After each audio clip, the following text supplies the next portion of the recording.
get to my orbiter and realize they forgot to add the caramel drizzle. Like, I'm just legit done with the Lorenda Starbucks at this point. Like, the incompetence is actually impressive.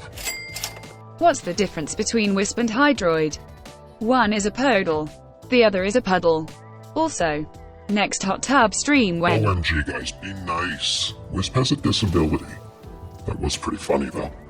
Alright, I need to take a quick pee break, so I'm gonna run a few ads, but when I come back, it's time for the ASMR block. So grab your headphones and get ready for lots of sticky, infested tendrils, fresh, crunchy bones, writhing whirlpools of flesh, and plump, bursting leggings. Be right back.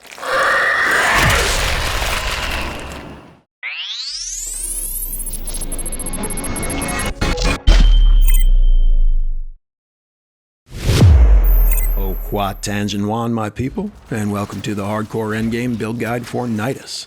Before I get started though, I do have two big announcements. First, Apocryphate.com is now up and running.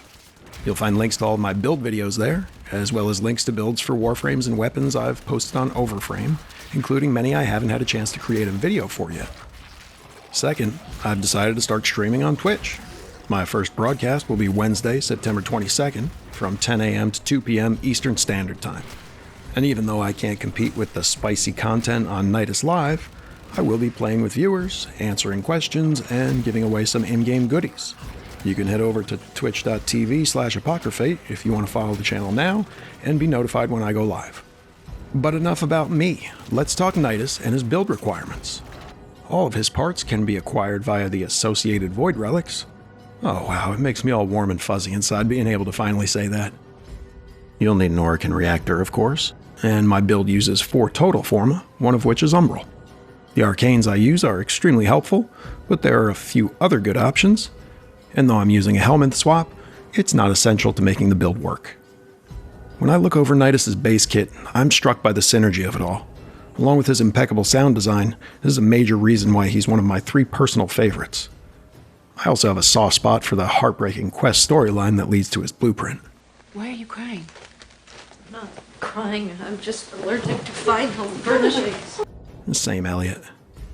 Nidus is a bit complicated though, which I find enjoyable, but I understand it can end up being confusing and intimidating. Because of this, and for the sake of brevity, I'm going to simplify some things rather than getting into fine details. You can always hit up the wiki if you want a deeper dive into the exact mechanics and numbers at play. His passive is a resource system called Mutation, which can be tracked in the gauge at the bottom right of your HUD. 3 of his abilities will add stacks of mutation when they hit enemies, and 2 of his abilities use mutation stacks rather than energy to activate. If Nidus takes fatal damage while having at least 15 mutation stacks, 15 of them will be consumed to prevent bleed out, and instead restore 50% of his HP and grant 5 seconds of invulnerability. Mutation stacks also improve the damage of some abilities, which I'll cover when I get to them. Finally, Mutation grants various bonuses as you rank up the frame, resulting in plus 200% health, plus 50% armor, plus 15% ability strength, plus 50% energy capacity, and plus 13 health per second regeneration at rank 30. His first ability is Virulence, which sends a growth of fungal infestation along the ground in a wide, straight column towards your reticle's location. If you hold down the ability key, you can see the area that it'll cover. This can be helpful to line up your stomp this way before releasing the key to set it loose. I think that was a Tenogen skin for Bo Prime. Anyway, Virulence uses energy to cast, but it also refunds 25% of its cost for each enemy hit, meaning you get a full refund by hitting 4 enemies, and you'll actually gain energy by hitting more than that. This is going to be your primary method of gaining mutation stacks, as each enemy hit will contribute to the counter. It's also Nidus' primary damage ability, and benefits from both ability strength and mutation stacks, as you can see in its damage formula. His second ability, Larva, is Nidus' main form of CC, and one of the top methods of area control in the entire game. This ability also uses energy, and sticks a pod on the ground which sends tendrils out to all enemies in its radius of effect, grabbing and violently pulling them all to the pod's location. Unlike other CC abilities, Larva forces enemy models to overlap in a tight ball, making an exceptional target for weapons or abilities with lots of punch-through. It's also the perfect way to group a handful of enemies for virulence attacks, maximizing energy refund and pumping up your mutation stacks. Parasitic Link is his third ability and can serve as either a defensive or support tool. He spends one mutation stack to launch some kind of umbilical tether which can grab onto an ally warframe or enemy unit. When tied to an ally, both Nidus and the target warframe are granted a multiplicative bonus to ability strength. Attaching to an enemy immobilizes the target, gives Nidus complete status immunity, and transfers a portion of all damage he receives to the target, providing up to 90% damage reduction at 180% ability strength. Additionally, using virulence while tethered will send a second instance of the ability from the linked target, both leading to the reticle's location, and both granting energy refund and mutation stacks. Link to an enemy, use larva to group a bunch more together, then send 2 virulence growths across the mass to build stacks at an incredible rate. This is a perfect example of that gorgeous synergy I talked about earlier. Nidus' fourth ability is Ravenous, which spends 3 mutation stacks and creates an area of infested growth. Allied units in the area of effect receive ticks of health regen every second while it's active. This extends to many non-playable allies, making it a great way to keep Sortie and Arbitration defense operatives alive and well. The area also contains 3 nests which periodically spawn maggots, up to 9 total. You're eating maggots, how do they taste?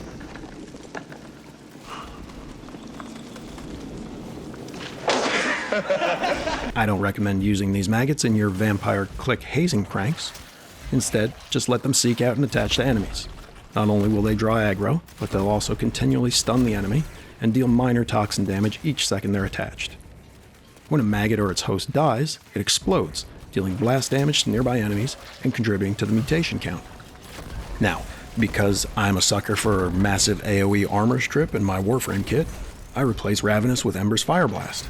But, and this is a Demi Rose mobby-sized but, it's really not necessary to replace it with anything unless you're running very high-level content where armor scaling becomes a massive issue. Ravenous is a strong ability, which synergizes with the rest of Nidus' kit, and you can even get decent armor strip from a weapon if you really want. Or you could replace it with something else, but considering it already has amazing CC, baseline self-healing, no shields, CC immunity, and solid damage, Infested Mobility might provide the only benefit he'd actually care about. Alright, if you watched my Titania video, I talked about how she loves missions you can speedrun. Capture, exterminate, sabotage, that sort of thing. Nidus is the exact opposite. He tends to shine in endless missions, like defense or survival, where he has a chance to build up a ton of mutation stacks and really settle in. This is where we hold them! This is where we fight! This is where they die! Typical Nidus mission starts with gathering some energy while waiting for a handful of enemies to congregate. Throw out a larva to group them all, then use virulence to build up some stacks. Now you can hook up Parasitic Link to a target and repeat the previous steps, now gaining double stacks and energy refund. As you can see from the simulacrum footage, versus a smattering of level 180 beefcakes, Nidus is so tanky with this build that he can just stand here and absorb a ton of sustained damage. Actually, this is probably a good time to look at the build. Okay, I know. APOC's doing the oddball aura thing again. I make a noise or I do something that no one has ever done before, and then I can feel unique again, even if it's only for like a second.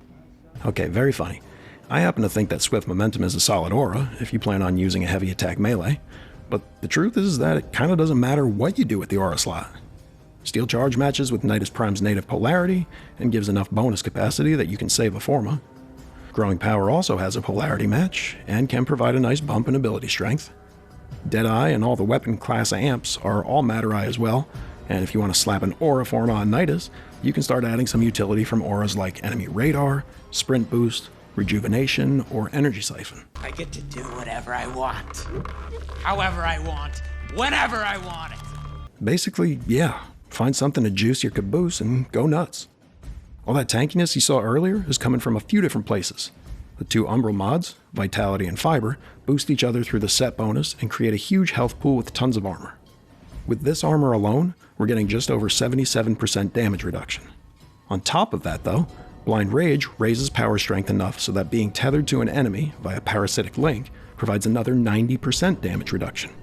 Just to illustrate how much survivability that is, Nidus would have to be hit with nearly 65,000 damage to have his health zeroed. And even then, as long as you have 15 stacks of mutation, This will only proc the undying portion of his passive, giving you 5 seconds of invulnerability and 50% HP restore. And while that's a ludicrous amount of damage, enemies will get there if you stay in Steel Path long enough, so I'm also using Arcane Tanker. Just calling down your Arch Gun grants an additional 1200 armor for a full minute, and you can immediately drop the Arch Gun so it'll be available to activate again as soon as the buff wears off. That 1200 armor, by the way, it more than doubles what we already had. This raises total damage reduction to 98.8% when linked to an enemy. That 65,000 damage that was required to kill Nidus earlier, yeah, it's now 124,000. So if someone tries to tell you that he needs adaptation or really anything other than what's here, now you know better. The other bonus of all this armor is that the Link Armor mod lets your companion benefit from it as well. If you don't have Arcane Tanker or don't want to use the Archgun mechanic, Arcane Guardian is a decent alternative. But remember, neither is needed until you get to very high level enemies. I have Arcane Grace in the other slot. Since all damage Nidus takes is damage to health, this will be active most of the time and provide an excellent source of additional healing. For the same reason, Hunter Adrenaline gets a ton of value. If you don't have it, or you're trying to save a Forma, Rage works nearly as well for less drain.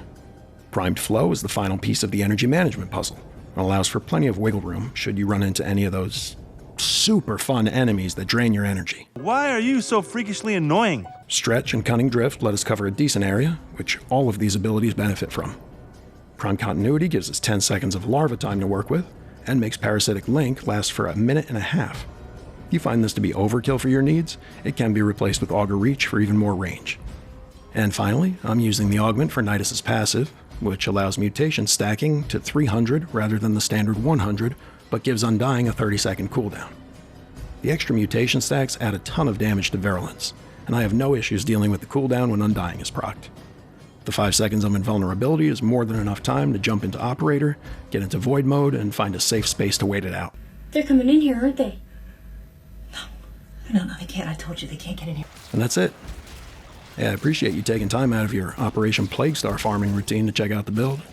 Remember to mark your calendars so you don't miss my first Twitch stream on Wednesday, September 22nd, 10 a.m. Eastern Standard Time. And check out apocryphate.com when you get a chance. Just don't judge it too harshly. Still a work in progress.